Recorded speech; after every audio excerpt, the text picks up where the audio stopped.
Welcome to Minnesota Lake Country, Wild Times in Minnesota Lake Country with Kelly and Carol. And welcome to our wonderful holiday show about pines, trees, Christmas trees. Hi, Kelly. Conifers. Hello. Learn a few things about our lovely Christmas trees, or actually the trees that are found, the evergreens, the pine trees that are found in Minnesota Lake Country. As you're walking around, there's all different sizes and shapes. So we're going to kind of delve into that today and what we're looking at. And Kelly, being the outdoors lady that she is, will teach us a few things. And of course, we've got our mystery sound coming up. So I feel like you're more of an expert in Christmas trees than I, and I just like tromp around trees in the woods, you know? Yeah. But I mean, at this time of year, as people are picking out Christmas trees or, you know, hanging ornaments and that kind of stuff, you're really looking closely at the branches and a little bit more into trees. And in the wintertime, I think our evergreens, you know, the conifers out there are most spectacular in the winter. Obviously, the deciduous trees have lost their leaves and are looking bare naked trees out there next to our conifers that are still full of pine, you know, and this aroma that comes with that is awesome. That's a really good Christmas smell. I love the aroma of pine trees. But of course, our state tree is the red pine or the Norway pine. It's a beautiful tree. We have a lot of red pine in Lake Country here. And of course, red pine, you know, because it has kind of a reddish bark to it. It's a smoother bark. And red pine also has the needles look kind of more sprayed out, don't you think, than some of our other pine, and they're long needles. So red pine has a really long needle to it, and oftentimes I use pull some of the needles off to identify the tree. And in red pine, when you pull them off, they come in bundles, and this red pine bundle has 2 needles to each bundle. So, you know, it's a red pine and a nice round needle. You can roll it in your fingers, and red pine are kind of cool. But white pine is kind of one of my favorite, I think. I don't know. I don't know if I have a favorite tree, but white pine looks a little bit more feathery. The needles are softer. And the bark has really deep grooves in it. So white pine is, if you pull off a bundle there, you're going to get a few more needles in that bundle. In fact, you'll get 5 needles in the bundle, which there are 5 letters in white, WHITE, white. So, you know, it's a white pine because it comes off in bundles of 5. But yeah, love red and white pine. Do you have a favorite pine? I do like white pine as well. For some reason, they smell better. I don't know what it is, but white pine? White pine. Well, the big pines, as opposed to, like, you know, I have this little Christmas tree behind me, which is, I think, a fir of sorts. But yeah, I like white pines. Yeah. Which ones? Okay, so when we go to, say, like Itasca or state parks, many of them have, is it the red pine or is it the white pine? Which ones grow taller? Is it the red or the white pine? Well, I think that white pine is pretty, well, they both grow pretty big, but white pine is pretty tall. I mean, as well, if it's an old tree, right? So big old trees, but white pine, I think, is what you're thinking of, because the biggest white pine, you know, was in Itasca. And that's why I smell, because we go there. And I think even out at Dunton Locks in Becker County, south of Detroit Lakes, they have a lot of white pines, and you can definitely tell when you're walking towards the white pine after coming out of the other forest because it has a scent to it. It has the evergreen, the pine scent. Yes, I love that on a hot day too. I mean, you can smell it in the wintertime, but on a hot day when those needles warm up and you really get, you know, a nice aroma of those trees. They're good trees to go forest bathing in. Yes. It's good to spend time in those trees. The chemicals that come from the trees are actually absorbed and do great things like lowering our blood pressure when we spend more time in the trees. You can, you know what, the other thing that's kind of interesting to look at in pine trees, I think, when you look at the tree, the shape of the tree can kind of tell it apart from other trees as well, but so can the cones. So in a red pine, the cones are going to be kind of short and squatty compared to a white pine, which has a longer, white pine has a longer cone to it, long skinny cone. And then there's also female cones and male cones. And do you know what the scientific word for the cones are? It's probably some Latin term. So, strobilus. So this is the strobilus of the plant when you're looking at the cone. Word of the day. Strobilus. Oh, very cool. Use strobilus in a sentence. Why, that pine has a nice strobilus.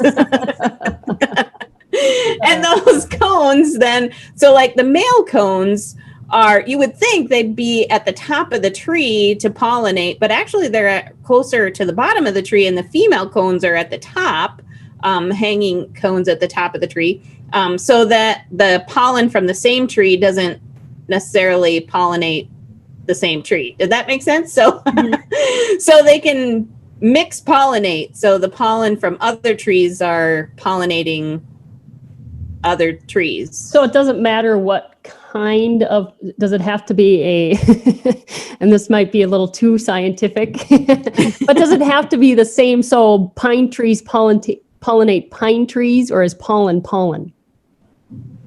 Oh, that's a good question. I don't know. No, you know, and I never really associate until these later years when I've actually been out on like hot fall days or hot spring days or whatever days they pollinate. But I didn't realize there was so much pollen in evergreens. I always thought they were full of sap. Oh, in fact, they are. A lot of sap. I never associated pollen with evergreen, with pine. Oh, okay. Okay. Yeah. A lot of pollen. Yeah. So, right. It messy, like sap. It can be messy. And do all pine trees have sap, or do some have more sap than others? Well, surely are more sappier than others. All trees have sap. I think other, pine trees have. It seems like are sappier trees, but maybe not as sappy as maple trees. When you can. I mean, a different kind of sap. Because we don't have pine syrup, we have maple syrup. I bet you could make syrup, but I don't know that it would be very good. You can certainly make tea out of the needles. A lot. That's often used. Some even put needles in beer. Yes. Yum. Now I'm thirsty. So much for this coffee. So anyway, the male strobilus is going to look a lot different than the female. The female males have all the pollen, and they're a little more smaller, and I don't know, it doesn't really look like a cone at all to me when you have those pollen strobilus. And then the female cone has a lot of woody structure to it. So the seed of that cone is actually way inside near the stem of the cone. Okay. And eventually, after pollination, as it starts to develop, then the cone spreads out. So you'll see cones closed and then eventually spread out. And that's when they are getting ready to drop and grow new trees. Another tree in Minnesota that is actually kind of a declining forest is the jack pine. Meet Jack. Jack is a good guy. Jack. Is his name really John, but he goes by Jack? Yeah. and these cones are interesting. They don't open up until they've been heated up with fire. So a prescribed burn is often necessary to get jack pine forests to regenerate. Of course, fire is a great management tool, but it was certainly a natural thing that happened as well and was very helpful in growing jack pine forests. And there are some species that of animals too that require jack pine forests to thrive. So wait, okay, so when people don't do the prescribed burns, how did jack pines populate without natural fire? Oh, and that would happen, periodically on a dry year. Yeah. Yeah. Through the forest. So we also have some spruce in Minnesota. Spruce is a nice tree and has a shorter needle, of course. And we have black spruce and white spruce. White spruce is usually the one that you see growing really big in upland areas, and black spruce you're going to find in a lower wet, and it's usually a shorter, stockier, scruffier looking tree, black spruce, compared to a pretty white spruce tree that you might see in the woods as well. But they're going to have shorter needles and will feel a little more flat in your when you roll those needles. They're actually more of a square shape as you roll them, but are not as that are found in most people's yards too, like in town. I see a lot. Yeah, some people plant Colorado blue spruce, or you see a lot of Black Hills spruce as well, which is kind of like the white spruce that we have. So yeah, a lot of spruce in your yard. Spruce up their yards a bit with. Spruce up your yard with a Black Hills spruce. And then there's the oddity, and that's the tamarack tree. Deciduous or conifer? So it is a deciduous conifer. It's a people pleaser. If there's an oddity, yes, it has both qualities. But that's what makes it so spectacular, is that in the fall, after all the leaves are gone off the deciduous trees, then the tamaracks take over and they turn a brilliant gold color. I just love it when that happens. It's so beautiful. And then, of course, eventually those needles fall off and then grow back in the spring. So it's deciduous in that way. But it is a cone-bearing tree. So I think first it's a conifer, and then it's a deciduous. Very cool. And is that unique to Minnesota, the tamarack? Well, tamarack and it's a larch. I mean, there's a larch in many different places in America, I guess. But we seem to grow it really well where it's nice and wet. So we do have a lot of tamarack trees in this area and throughout, northern Minnesota, where you have boggy black spruce tamarack forests. Well, and tamarack and pine trees or evergreens also do something to the soil. They make it more acidic, don't they? So that I don't know. They make. That's what I found out in my yard, where somebody had before I moved in here. They had huge evergreen in my yard, and it left. The roots were in there, and it left the soil very acidic. So nothing else really grew there. Well, some just love to grow in acidic soils. All right. So we're talking about our lovely pine trees that are found all throughout Lake Country, and the different kinds. It's one of those things when you're out, but like we said, go out for a walk and notice some of the details, because not all pines are created the same. Right. So when you go pick out a Christmas tree, what kind of tree do you like? I like the fir trees. There's the blue, or actually, is it fir? Yeah, the blue spruce. Blue spruce is lovely. Also, they have some of the longer needle ones. But there's also, they grow. So a lot of Christmas tree farms are out there. So they grow trees specifically for that. And lots of Minnesota growers. I know that one of our local sales with a group, they mine, I guess, or harvest their trees here in Minnesota. So that's pretty cool.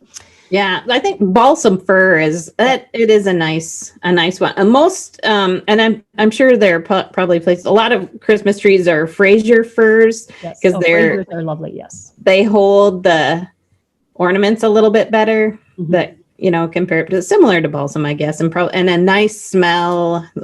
But yeah, then or a Scots pine would be different, but they're a little bit the longer needle trees that you might find, but. Yes.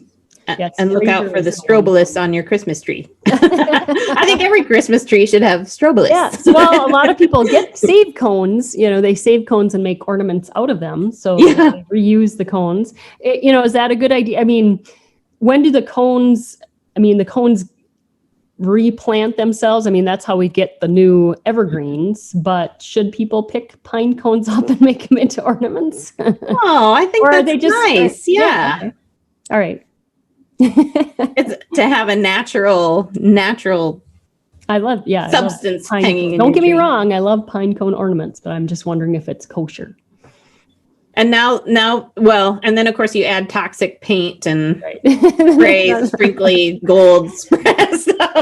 But if you wanted to grow a tree from seed just as an experiment, you would take the cone and plant it under the ground, or does it just how does that work? I mean, how do pine trees?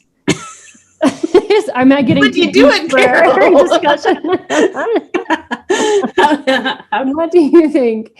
So that would be something to maybe experiment. Be something for kids to do when they're at home. Find a cone and plant it and see what happens. Yes, or get it started inside. Right. It's kind of fun and watch it. Grow. But Go ahead. Yeah, you can. I think there are some neat ways to start to start with more water and, before you stick it in soil. I know around here, some of the elementary school students, I think it's at the fourth graders that go and visit a farm in the spring, they leave with a seedling and they can plant it. And sometimes it works and sometimes it doesn't. Having siblings that did it, I think some of the siblings' trees worked and some of them didn't. But about 15 years ago, I know at our house, we planted one of those seedlings and it's now it's gotten really big. It's probably about a 9-footer. Evergreen, a white pine, in fact. So that's pretty cool. And some grow faster than others. Right. So, you're going to get a spruce taken off and getting established pretty good compared to, and some need a lot more babying. And some need protection from deer browse. Sure. That can be a real problem, especially with white pine. It's hard to, I know I planted some white pine and they all have cages around them for several years until they're tall enough that they can survive. And that's why they bud cap too. So yes, they don't eat. Yes. So if you don't cage the whole thing, you can put a piece of paper on the top of the tree and staple it so it is not so tasty. I guess, or the deer can't get to because once they get that top part of the tree, then it might survive and get really wide, but it won't grow like a normal tree. So right. So deer population can be pretty detrimental to trying to grow pine. And we've seen deer eat all kinds, they love the black spruce and all kinds of trees, the fir trees, and typically they don't eat red pine because those needles are long and sharp and pointy, but some years that's tasty too. So even a red pine can disappear to a deer. All right. Well, we are on our, episode 5 here, Minnesota Lake Country. Yeah, Wild Times in Minnesota Lake Country with Kelly and Carol, talking about our lovely pine trees that we are so blessed to have here in Lake Country. And of course, one of the symbols of the Christmas time. So many people have their tree up, and I have mine in my house, as you can see in my background too. But it's just a great presence. I think just adds a little bit of life into house. What a neat tradition. How did that start? It's probably in Germany. O Tannenbaum. Yes. Tradition. Why did people start hauling trees into their house in the middle of winter? Right. It kind of seems a little weird when you think about it. It does. And then they put candles on them to light them, which seems even more weird. Yeah. You don't want to do that. Get yourself some lights. All right. Well, Kelly, I think it might be time, unless you have another interesting factoid about trees you'd want to share with us. But I think we're coming into our mystery. Ooh, sound. I love the mystery part. Portion of our show. Yes. So listen carefully as we share with you the mystery sound of the day. You'll never guess what this is. Are you going to give us a little hint? No hints. No hints. Okay. Uh-oh. Cold turkey.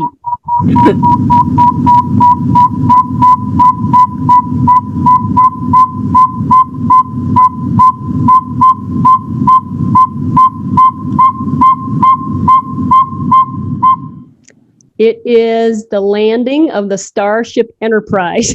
Oh, that's so close. Not. Really, you actually hear this in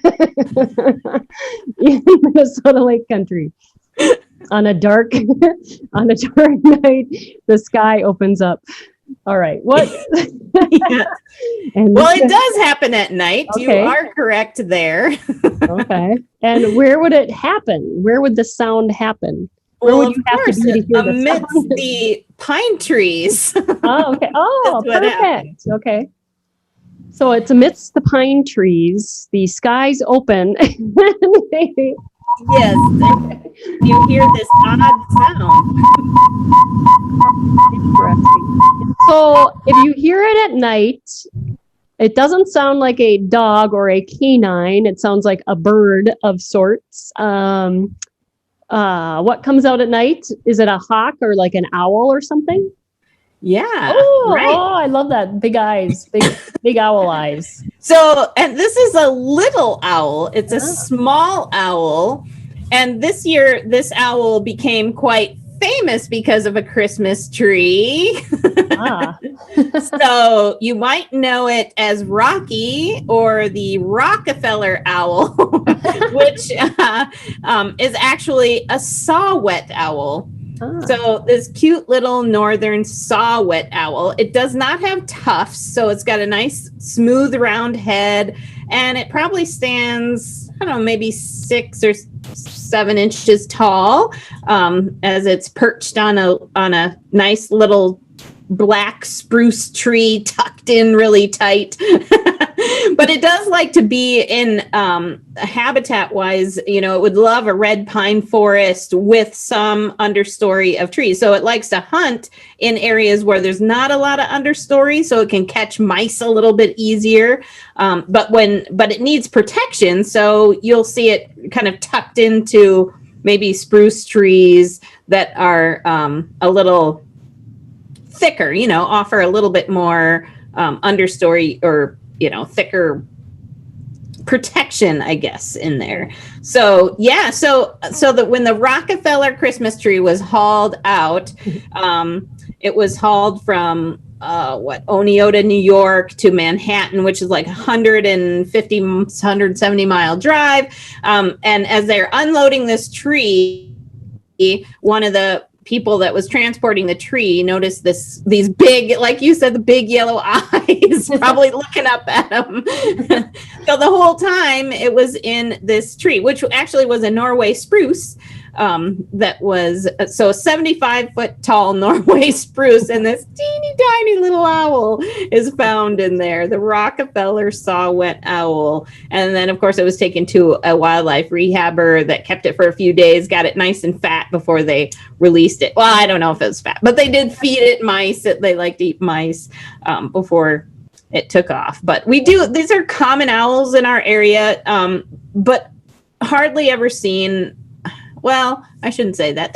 They are seen on occasion. Mm-hmm. You do have to kind of go looking, I feel like, for this tree or owl. It's not going to, fly across the road and you're going to say, oh, there's a saw-whet owl, as commonly as you might see a great horned or a barred owl do something like that. So, but super sweet little owl. So the size of a screech owl, but the screech owl has tufts on it, okay, and the saw-whet owl does not. And I feel like the face is kind of more bright. He can really rotate his neck. Is he one of those owls that can go all the way around? Well, I think they all can do that. They all can to a certain extent. Yeah. That is just crazy. So it looks like his little talons, his feet, it almost looks like fur on his feet, on his talons. Legs, yeah. Legs, yeah. Yeah, so, yep, he does not have naked legs. Do most owls have naked legs? I think some owls, I'm trying to think of what, some have, like snowy owls have way more feathers down on their feet than other owls do. All right. But because a barred owl wouldn't have feathers on its feet like that. So this is is it S-A-W-E-T? S-A-W-W-H-E-T, saw wet. Saw wet. Like Will Wheaton. Wet. Will. Yes. Will Wheaton. Wheatons. So if somebody wanted you have to mention Star Trek. But you would not find a pine tree on the Enterprise, and you would not find a saw wet owl probably on there. Well, it does sound out of this world. That's very cool. So if I find myself in the woods at midnight, yes, then you just might hear. No, it's not a spaceship. It is a saw wet owl. All right. There he is. Makes a big sound for a little bird. So does it only have that one sound, or does it have a mating call as well? That's one sound does it all, huh? Yeah, it does have another call that's not quite as distinctive as the hoot, or as the quick Starship Enterprise sound. All right. So Saw our wet. saw wet owl is our mystery sound of the day. And thank you, Kelly, for that. Always a pleasure. Always a wild time here in Minnesota Country with Kelly Blackledge and Carol Fisher.